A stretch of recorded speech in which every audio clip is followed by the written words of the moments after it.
우선순위를 회복하라라는 제목으로 하나님의 말씀과 은혜를 나누고자 합니다. 우리는 지난 시간에 에스라 1장의 말씀을 함께 나누었는데요. 에스라 1장을 통해서 하나님께서 성령에 감동된 사람들을 통해서 하나님의 역사를 이루어 가신다라는 것을 살펴보게 되었습니다. 바벨론의 포로로 있었던 유다 사람들이 다시 이스라엘, 예루살렘 지역으로 돌아오게 된 것, 그것은 신실하신 하나님의 약속을 기반으로 이미 예정된 사건이었다라는 것을 함께 나누었습니다. 예레미야 선지자를 통해서 남유다가 바벨론에 의해 멸망당할 것이다. 그리고 70년이 지난 후에, 포로 생활 70년이 지난 후에 다시 돌아오게 될 것이다 라는 것을 이미 예언을 통해 알게 되었었습니다. 그리고 그 기한이 차게 되니까 하나님께서는 그 약속을 지키시기 위해 페르시아 왕 고레스라는 사람에게 성령의 기름을 부어주시사 남유다 사람들을 예루살렘으로 다시 돌아올 수 있게끔 정치적인 문제를 해결해 주십니다. 고레스 왕은 유다 사람들을 아무런 조건 없이 예루살렘으로 돌아가게 하여 주었습니다. 뿐만 아니라 바벨론이 예루살렘에서 빼앗아왔던 여호와 성전의 집기들을 다시 돌려주었습니다. 그리고 바벨론과 전쟁에서 파괴되었던 이 예루살렘 성전을 다시 재건하기 위해 필요한 비용도 다시 후원해 주겠다라는 약속까지도 받았습니다. 고레스 왕뿐만 아니라 이 이스라엘 사람들과 함께 있었던 사방의 사람들이, 이 남유다 사람들이 예루살렘으로 돌아가는 데 있어서 기쁘게 제물로 후원하고 예물을 드렸습니다. 이런 배경들은 페르시아 안에서만큼은 남유다가 예루살렘으로 돌아가게 되는 일, 이것은 고레스라는 한 인물이 강력한 왕권을 가지고 억지로 추진한 일이 아니라 대국민적인 허락이 있었다라는 의미를 가지고 있을 것입니다.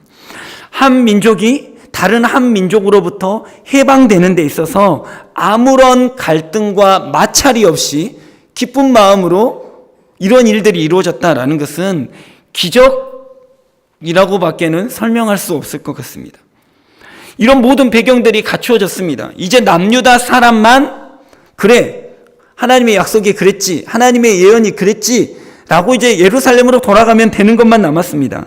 그런데 예루살렘까지 가는 것, 그것조차도 쉽지만은 않은 선택이었다. 우리가 함께 나누었습니다.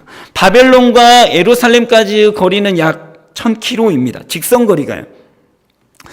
걸어서 약 4개월 정도 걸리는 시간이라고 합니다. 가는 동안 먹고 마시고 잠자리를 해결해야 되는 일, 보통 일은 아니었을 겁니다. 예루살렘에 무사히 도착한다고 하여도 전쟁으로 폐허가 된 것을 새롭게 시작해야 되는 그런 수많은 노력들 여전히 남아 있었을 것입니다. 에스라 2장으로 넘어와 보면요, 우리가 지금 오늘 3장을 읽었는데 중간에 2장을 뛰어넘었습니다. 2장에 보면 이런 배경 안에서 예루살렘으로 돌아가기로 선택한 사람들의 명단이 나옵니다. 그 합이 총 42,360명이라고 성경은 기록하고 있는데요, 그 외에 남종, 여종, 노래하는 남녀가 있었다 기록합니다. 이 숫자까지 다 합친다 하여도 5만 명이 안 되는 숫자가 예루살렘으로 돌아갔다라는 것을 우리가 알 수 있는데요, 당시 바벨론에 살았던 유다 사람들 그 인구는 약 300만 명쯤 되겠다라고 학자들이 추정하고 있습니다. 예레미야의 예언이 성취되었습니다. 바벨론과의 전쟁이 있기도 전에 남유다는 바벨론이라는 나라에 의해서 멸망당하고 고레스라는 왕으로 인하여서 다시 돌아오게 될 것이라는 예언이 있었습니다. 그리고 그 예언이 시간이 지나 성취되었습니다. 하나님이 살아계시구나, 하나님의 약속이 맞구나, 하나님 말씀이 틀리지 않구나 경험했습니다, 유다 사람들은. 그런데 300만 명 중에 5만 명만 예루살렘에 돌아가기로 선택한 것입니다. 이것을 백분율로 따지면 1.67%입니다. 채 2%가 안 되는 사람만이 하나님의 말씀에 순종하여 예루살렘으로 돌아가는 것을 선택했다라는 것입니다. 남유다 사람들을 한번 생각해 보십시다. 하나님의 은혜로 예루살렘으로 다시 돌아갈 수 있는 기회를 얻게 되었습니다. 그런데 성령의 감동대로 순종하여서 예루살렘으로 돌아간 사람도 있었고 그렇지 못한 사람도 있었다라는 것이죠. 고레스 왕, 이방의 페르시아 왕도 성령의 감동에 순종하였습니다. 페르시아의 백성들도 순종하여서 기쁜 마음으로 예물을 드렸습니다. 그런데 정작 하나님의 백성이라고 불리는 이 남유다 사람들은 98%의 불순종을 보였다라는 거예요. 2%도 되지 않는 사람만 하나님의 약속과 하나님의 부르심을 쫓아 예루살렘에 가기로 결정합니다. 이것은 우리에게 큰 메시지를 주고 있는 것 같아요. 하나님은 오늘도 우리 각자에게 성령의 감동을 주신다라고 믿습니다. 하지만 그것에 응답하는 사람이 있고 성령의 감동이 있음에도 불구하고 주저하고 물러서고 망설이는 사람이 있다라는 것이죠. 어떤 사람은 성령의 감동이 왔을 때 아멘 하고 순종하지만 어떤 사람은 성령의 감동이 올 때 그래야 하는데 그러면 좋긴 하는데 이러면서 뒤로 미루는 거예요. 수많은 사람들이 성령의 감동을 받습니다. 그런데 결국 하나님의 역사는 이 성령의 감동에 순종하는 소수의 사람들로 이루어져 갑니다. 하나님의 사람들은 이렇게 선택했을 때 이것이 나에게 이익이 되는가 손해가 되는가 이것을 기준으로 선택해서는 안 됩니다. 하나님의 선하시고 기뻐하신 뜻이 무엇인지 분별하여서 성령의 감동을 선택해야만 합니다. 여기 모이신 모든 분들은 성령의 감동이 왔을 때 주저하지 않고 미루지 않고 아멘으로 순종하는 축복의 사람 되시기를 축복합니다. 아멘. 하나님께서는 이 에스라 2장을 통해서 예루살렘으로 귀환하게 된 사람들의 명단을 남겨놓게 되는데 이것은 역사적인 전통성, 이것을 확보하기 위한 역사적인 자료, 이걸로 쓰일 수 있습니다.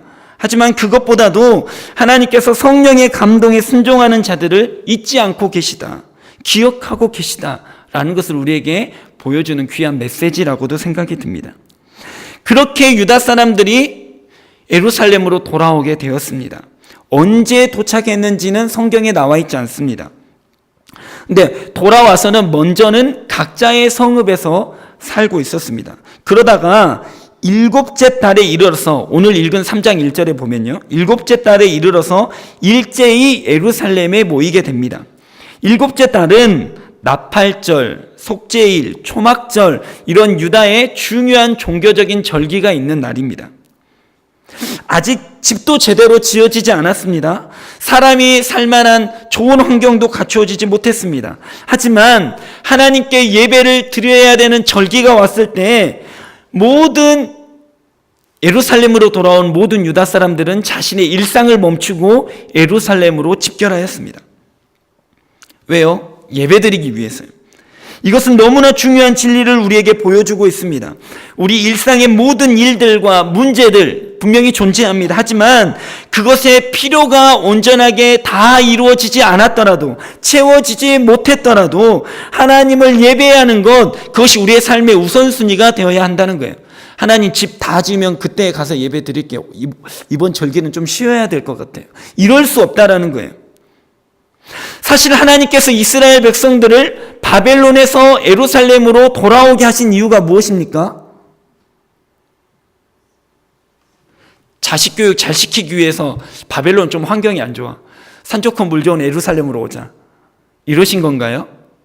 거기서는 돈을 많이 못 벌 것 같아. 예루살렘으로 돌아와서 예루살렘에서 돈 많이 벌자. 이러신 건가요? 아니죠.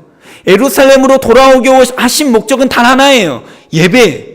하나님을 예배하기 위해서 하나님은 하나님의 백성들을 우상을 섬기고 있는 바벨론 땅, 페르시아 땅이 아닌 하나님의 약속이 머물고 있는 예루살렘으로 돌아오게 하신 것이죠. 그래서 그곳에 성전을 재건하게 하시는 일을 가장 먼저 하시는 것입니다. 그러므로 일상의 어떤 필요들이 아직 다 채워지지 않았더라도 좀 미비되더라도 우리는 예배하는 것, 이것을 가장 우선순위로 삼아야 되는 것입니다. 예배는 어떠한 상황에서도 결코 뒤로 물러나야 되는 차순위의 것이 아닙니다. 예배는 이것하고 저것하고 그 다음에 하는 어떤 순서로 정해질 수 없습니다. 예배는 삶의 가장 우선순위입니다. 해야 할 일들이 아직 줄줄이 남아있더라도 우리는 멈추고 예배 드려야만 합니다. 고3이니까 고2까지는 열심히 봉사하고 예배 드렸지만 고3이니까 잠깐 멈출게요. 할 수 없습니다. 취업을 위한 중요한 시험이 있으니까 잠깐 몇 달 동안은 멈추고 공부에 집중할게요. 이럴 수 없어요. 승진이 얼마 안 남았어요. 이것을 왜 좀 집중해야겠습니다. 안 돼요. 바꿀 수 없습니다. 미룰 수 없습니다. 예배는 가장 우선적이어야 합니다. 하나님이 그것이 우리를 창조하신 목적이기 때문입니다. 마치 은행에서 여러분 번호표를 뽑고 기다리신 경험이 있을 것입니다. 하지만 VIP 고객은요, 번호표를 뽑지 않고 바로 은행장에게 갈 수 있습니다. 하나님은 언제나 우리 삶 안에서 그런 VIP가 되어야만 합니다. 하나님, 제가 지금 너무 바쁘거든요. 제가 이것도 하고 저것도 해야 되니까 자, 여기 번호표 드릴게요. 잠깐만 기다렸다가 이 일 끝나고 저 일 끝나면 띵동 번호 울리면 그때 오세요. 이럴 수 없다라는 거예요. 이런 식으로 우리는 하나님을 대해서는 안 됩니다. 우리 삶에 해야 하는, 하고 싶은 모든 일들을 다 제쳐두고 가장 긴박하고 중요하고 가치 있는 그 일, 예배 드려야만 합니다. 그것은 하나님께서 우리를 창조하신 목적이기 때문입니다. 이 말에 동의하지 않는 사람은 아마 이 자리에 한 사람도 없을 것입니다. 하지만 우리는 종종 하나님께 예배드리는 것은 신앙생활의 우선순위라고 착각할 때가 있습니다. 헷갈리시죠? 예배가 신앙생활의 우선순위 아닌가? 맞아요. 신앙생활의 우선순위 맞는데요. 단지 신앙생활의 우선순위가 되어서는 안 됩니다. 예배는 삶의 우선순위가 되어야 해요. 무슨 말인지 이해가 되시나요? 교회 안에서만 예배가 가장 중요한 것이 되는 것이 아니라 교회 밖을 나가서도 예배가 가장 중요한 것이 되어야 한다라는 것을 말하는 것입니다. 에스라 3장 말씀을 계속 보면요, 아직 예루살렘 성전은 지어지지 않은 상태였습니다. 그래서 성전에서 예배를 드릴 수가 없었고 제단을 만들어서 예배를 드리고 있습니다. 여기에서 중요한 것은요, 예배를 드리긴 드리는데 어떻게 드렸냐라는 거예요. 2절 말씀, 4절 말씀, PPT를 보면요, 노란색 글씨 한번 읽어보실랍니까? 잘 보이시나요? 한번 읽어보겠습니다. 시작. 모세의 율법에 기록한 대로. 자, 4절, 기록된 규례대로. 아멘. 예배를 드리는데 어떻게 드립니까? 하나님의 말씀대로 예배를 드리고 있다라는 거예요. 내가 하고 싶은 대로, 내가 이건 내 취향에 맞으니까 이걸 선택하고, 이건 나하고 좀 안 맞으니까 빼고, 또는 번거로우니까 생략하고, 이러지 않았다는 거예요. 하나님의 말씀대로 예배 드렸다라는 것이죠. 예배를 드리는데 어떻게 드렸는가? 율법에 기록한 대로 드렸다. 기록된 규례대로 예배를 드렸다라는 거예요.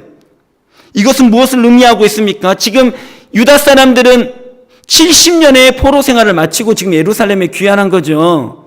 지금 어제도 예배드린 사람이 오늘도 예배드린 것 아니죠. 지난주에 예배드린 사람이 오늘 예배드린 거 아니죠. 70년 만에 예배를 드리는 거예요. 그런데 어떻게 예배를 드린다고요? 말씀대로 예배를 드린다고요. 다니엘 같은 사람, 그 믿음 좋은 사람도 한 번도 예배 드리지 못하고 그저 창문을 열고 기도하는 것밖에 할 수 없었습니다. 왜요? 바벨론의 포로로 신분이니까요. 아무리 높은 직위를 가지고 있어도 우상을 섬기는 그 나라에서 하나님의 제단 없이 제사 드릴 수 없었다라는 거예요. 그런데 70년 만에 돌아온 유다 사람들이 예배 드리는데 말씀대로 규례대로 정확하게 예배를 드렸다라는 거예요. 이것은 무엇을 의미합니까? 누군가를 통해서 하나님의 율법과 제사법이 세대에서 다음 세대로 온전하게 전해지고 있었다라는 것을 의미하는 것이죠. 누군가에게 교육되어지고 훈련되어졌다라는 거예요.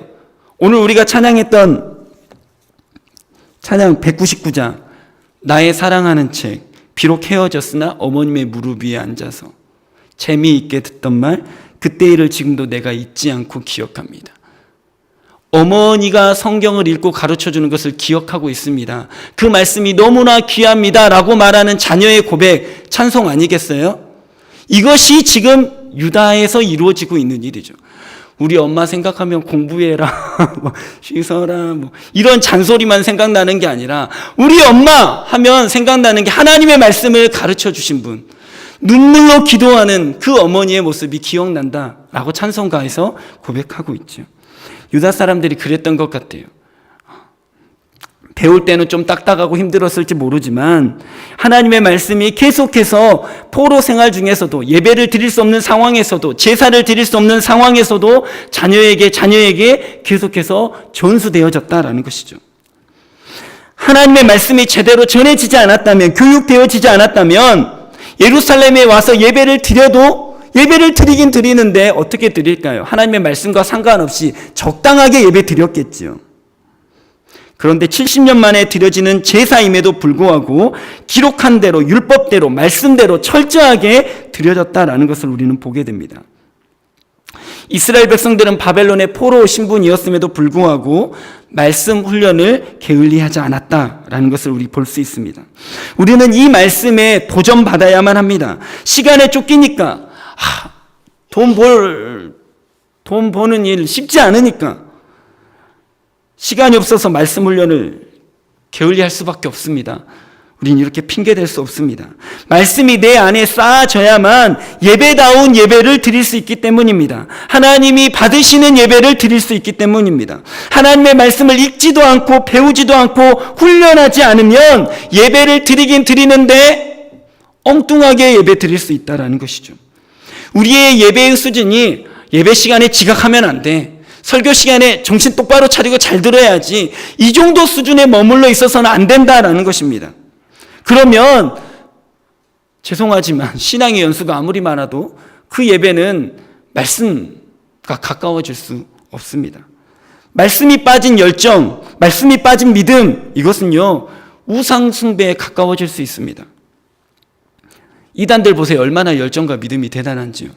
말씀이 빠지면 아무리 귀한 믿음과 열정이어도 잘못된 방향으로 갈 수 있다는 것이죠. 우리는 말씀 안에서 더 나은 예배, 말씀 안에서 더 깊은 예배를 갈망하고 소망해야 되는 줄로 믿습니다. 그래서 하나님이 원하시는 예배, 성경이 우리에게 가르쳐주는 예배, 그 예배를 드려야만 합니다. 이런 갈급함으로 우리 성도님들이 교회 안에 있는 성경 공부 프로그램에 들어오셔야 돼요. 특히 매주 수요일은 다른 날은 바빠서 시간 낼 수 없어요 라고 하더라도 매주 수요일은 이 예배가 끝난 후에 담임 목사님이 성경이 읽어지네, 지금 강의를 해주고 계시잖아요. 수요 예배 드리고 나서 조금만, 1시간만 더 시간을 내시면 말씀을 더 깊이 공부하실 수 있어요. 공부하시기를 권면드립니다. 유다 사람들이 예배 드리는 모습을 조금만 더 구체적으로 살펴볼게요. 3절 말씀 함께 읽어보도록 하겠습니다. 3절 말씀입니다. 무리가 모든 나라 백성을 두려워하여 제단을 그 터에 세우고 그 위에서 아침 저녁으로 여호와께 번제를 드리며.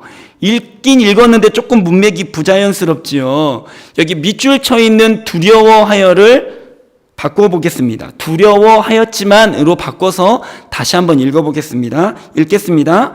무리가 모든 나라 백성을 두려워하였지만 제단을 그 터에 세우고 그 위에서 아침 저녁으로 여호와께 번제를 드리며. 아멘. 한 장 더 넘겨주시겠습니까? 예.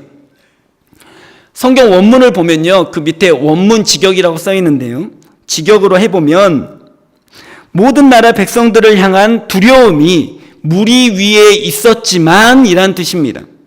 그러니까 지금 이스라엘 백성들의 무리가 모든 나라, 그러니까 주변에 있는 모든 나라 백성들을 두려워하였다라는 거예요.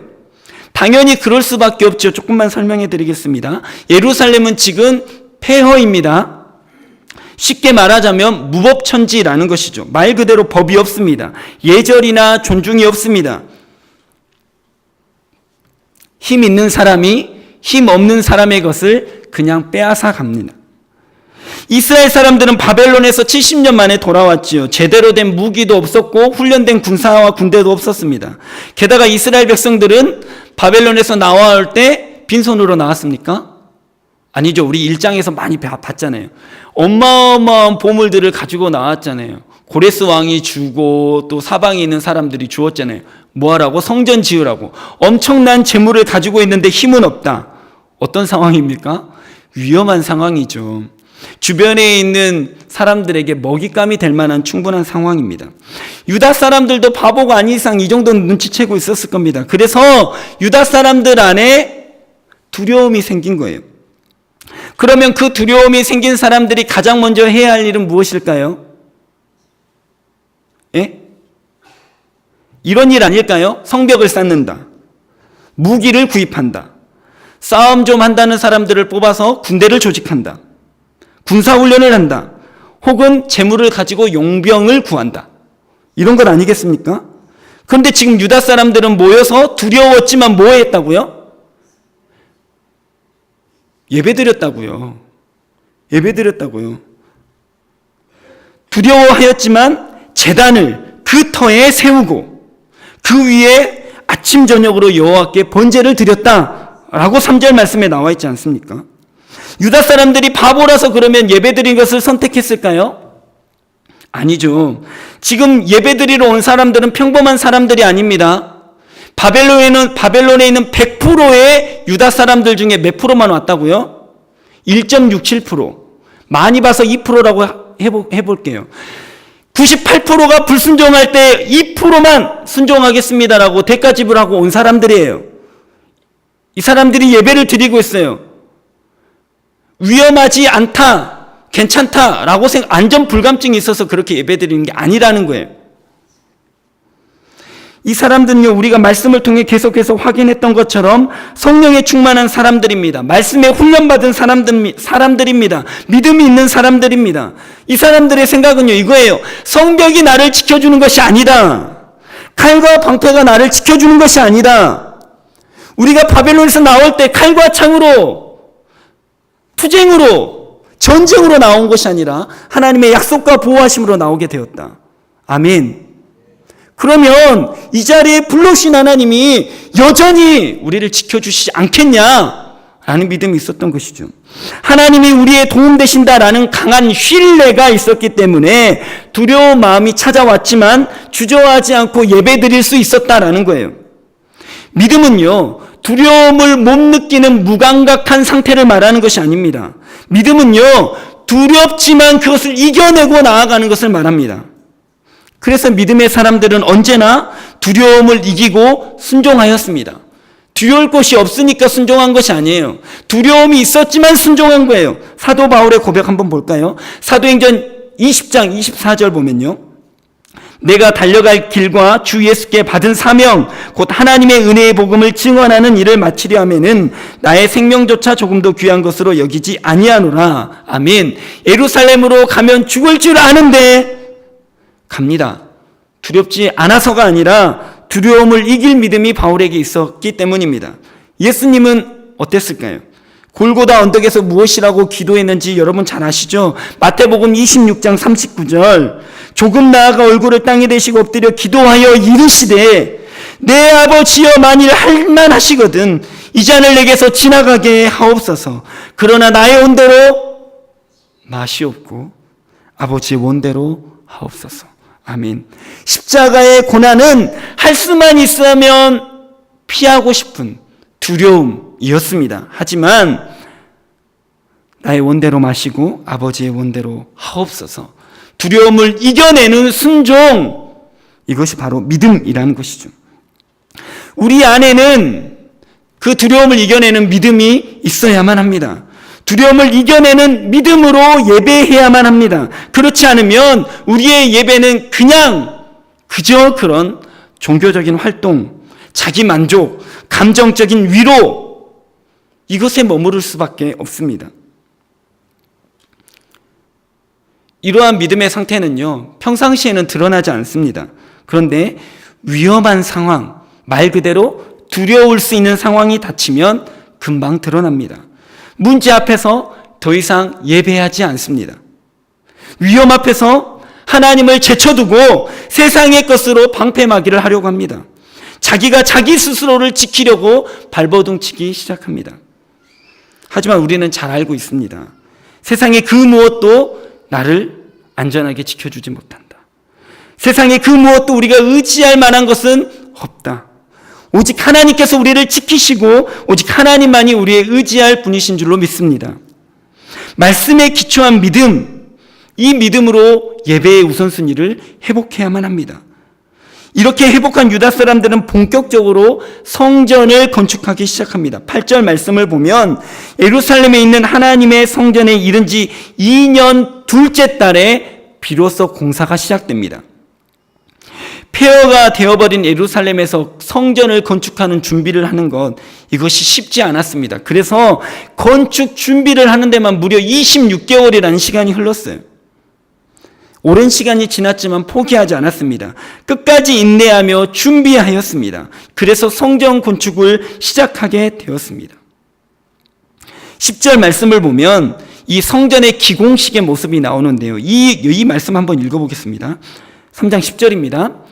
건축자가 여호와의 성전에 기초를 놓을 때 제사장들은 예복을 입고 나팔을 들고 아삽 자손 레위 사람들은 제금을 들고 서서 왜? 찬송하는데 어떻게 찬송했다고요? 다윗의 규례대로. 아멘. 성전의 제거는 무너진 건물을 단지 세우는 것, 리모델링하는 것, 이런 의미가 아닙니다. 성전의 재건이라는 것은 말씀의 회복을 의미합니다. 예배의 회복을 의미합니다.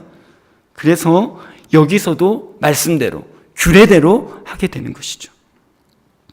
하나님께서 우리에게 허락하신 고난이나 아픔의 시간이 있을 수 있습니다. 하나님이 그것을 통해서 우리에게 진짜 원하는 것은 무엇일까요? 단지 벌을 주시는 것이 아닙니다. 말씀을 회복하는 것입니다. 예배를 회복하는 것입니다. 지금 우리에게 허락된 시간들을 하나님의 말씀을 배우고 훈련하는 시간들로 삼아야만 하는 것이죠. 말씀에서 삶의 해답을 찾고 말씀에서 힘을 얻고 말씀을 순종함으로 나아가는 것, 이건 말입니다.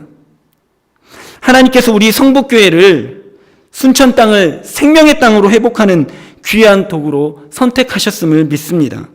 우리는 그 귀한 사명을 함께 받은 것이죠. 하나님 우리에게 계속해서 성령에 감동된 사람들을 한 사람 한 사람 세우실 것입니다. 하나님의 역사에 동참하기 위해서 우리는 우리 신앙의 체질을 바꾸어야만 합니다. 말씀을 들어도 외면하는, 못 들은 것처럼 외면했던 모습을 버려야만 합니다.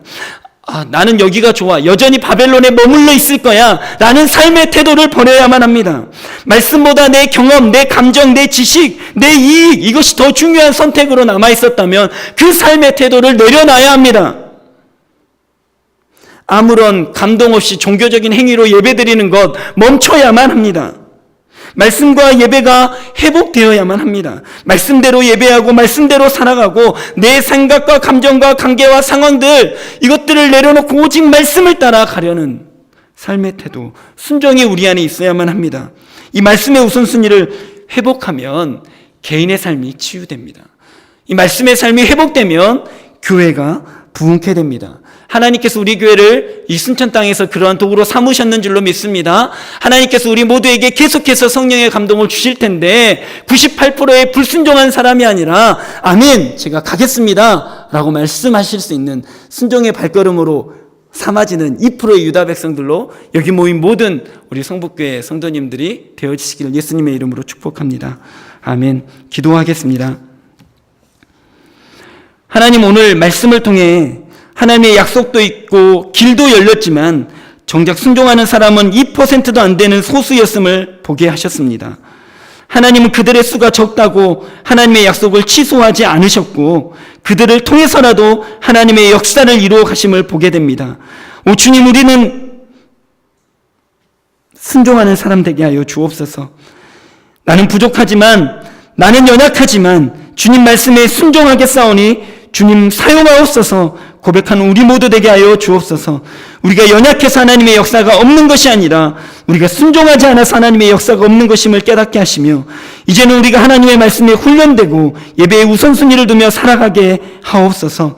순천 성북교회가 말씀을 공부하고 훈련하는 데에 열심인 교회로 소문나게 하여 주옵소서. 교회 학교에서 뿐만 아니라 가정에서도 부모가 자녀에게 말씀을 가르칠 수 있는 훈련된 부모들이 세워지게 하여 주옵소서. 하나님, 오늘 우리 모두가 하나님 앞에서 결단하였습니다.